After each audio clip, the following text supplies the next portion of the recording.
সকাল 10:45 চিকিৎসকের চেম্বারের সামনে রোগীদের দীর্ঘ লাইন, কিন্তু ভেতরে নেই চিকিৎসক।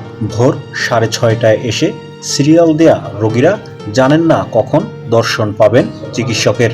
অতঃপর সকাল 10:15টার দিকে চেম্বারে প্রবেশ করলেন দুই চিকিৎসক, আবার বেরিয়ে পড়লেন সকাল 10:30টার মধ্যে। গত বৃহস্পতিবার সকাল 9টা থেকে 10:30টা পর্যন্ত এমন চিত্রই দেখা গেল বরিশাল জেনারেল হাসপাতালে। এখানে আমি 6:30টার দিকে আসছি, ছাড় আসছে 10:30টার দিকে। হ্যাঁ, 15 রমজান মাসে সরকারি অফিস সময় নির্ধারণ করে দেয়া হয়েছে সকাল 9টা থেকে বিকেল 3:30টা পর্যন্ত, কিন্তু বরিশাল জেনারেল হাসপাতালের শিশু বিভাগের জুনিয়র কনসালটেন্ট ডাক্তার সালাহ আল দিন বিন নাসির রাসেল এবং অর্থোপেডিক্স সার্জারি বিভাগের কনসালটেন্ট ডাক্তার মাহমুদ উল্লাহ মাহিন মানছেন না সেই নিয়ম। তবে দেরি করে চেম্বারে আসলেও কর্মস্থলে সঠিক সময়েই উপস্থিত হয়েছেন বলে দাবি করেছেন ডাক্তার সালাহ আল দিন বিন নাসির রাসেল। আমি তো 10টার সময়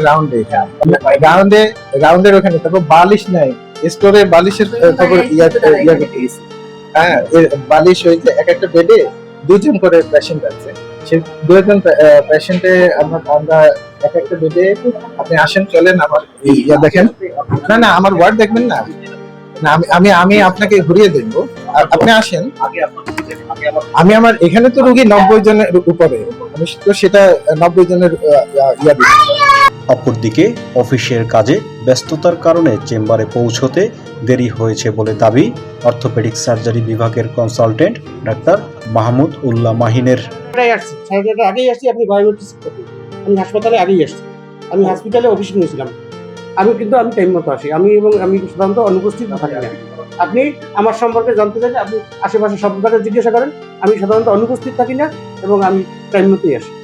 কর্মস্থলে সঠিক সময় অনুপস্থিতির বিষয়টি অস্বীকার করলেও মিডিয়া ম্যানেজে ব্যস্ত হয়ে পড়েন শিশু বিভাগের জুনিয়র কনসালটেন্ট ডাক্তার সালাহ আল দিন বিন নাসির রাসেল।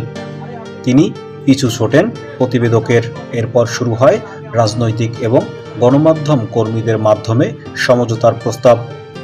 তবে পুরো বিষয়টি তদন্ত করে দেখবেন বলে জানিয়েছেন বরিশাল জেনারেল হাসপাতালের আবাসিক মেডিকেল অফিসার ডাক্তার মলয় কৃষ্ণ বড়াল। আপনি তথ্য দিয়েছেন, কিন্তু আজকের বিষয়টা তো আমরা দেখিনি। আমরা সাধারণত যেটা আমরা করি যে সাপ্তাহিক বায়োমেট্রিক নিয়ে আমরা বসি, সাপ্তাহিক আবার মাসিকও নিয়ে বসি। তো একজনের সময় আমি ছিলাম, সে তো বলছে যে আমি ওই সময় কর্মস্থলে ছিলাম। হয়তো সেটা এরকম হতে পারে, ওনার তো অনেকগুলো ওয়ার্ড, আপনি তো একই ওয়ার্ডে যাননি। সে ওই সময় হয়তো শিশু ওয়ার্ডে ছিল, অথবা স্যাম কর্নারে ছিল, অথবা ডায়রিয়া ওয়ার্ডে ছিল।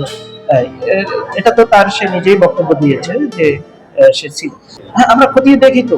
আমরা এটা আপনাকে বললাম যে আমাদের যে বায়োমেট্রিকটা নিয়ে আমরা নিয়মিত এটি নিয়ে আমরা কাজ করি।